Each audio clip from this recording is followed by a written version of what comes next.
Christmas ഒക്കെ കഴിഞ്ഞു. ഈ ഒരു സാധനം ഓൾമോസ്റ്റ് എല്ലാ വീടുകളിലും കാണാൻ ചാൻസ് ഉണ്ട്. എങ്കിൽ ഇവനെ ഇനി കളയണ്ട, നമുക്ക് ഇവനെ രൂപം മാറ്റി ഡെസ്കെ കയറ്റാം.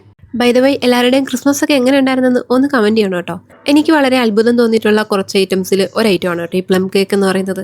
കാരണം ഈ ഒരു സീസണിൽ മാത്രം ഇത് കഴിക്കുമ്പോൾ ഭയങ്കര ടേസ്റ്റാണ്.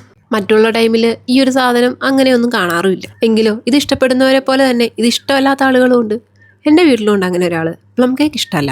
അപ്പോൾ തോന്നും ക്രീം കേക്ക് മാത്രമേ കഴിക്കുള്ളൂ എന്ന്. അവിടെ ആശാന് പണി കിട്ടി. ക്രീം കേക്ക് കഴിക്കാൻ പറ്റില്ല.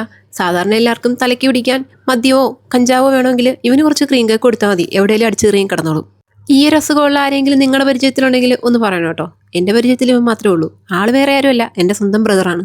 ബൈ ദ വൈ, ഞാനിതൊരു ബുക്ക് ഹോൾഡറായിട്ടാണ് യൂസ് ചെയ്യുന്നത്. അതുകൊണ്ടാണ് ലൈറ്റ് ഷെയ്ഡ് പെയിൻറ്റ് ചെയ്തത്. നിങ്ങൾക്കിത് പെൻ ഹോൾഡറായിട്ടോ എങ്ങനെ വേണോ ഉണ്ടാക്കിയെടുക്കാം കേട്ടോ. ഓൾമോസ്റ്റ് എല്ലാ വൈബുമായിട്ടും മിങ്കിൾ ചെയ്ത് പോകാൻ പറ്റുന്ന ഒരാളാണ് കേട്ടോ ഞാൻ.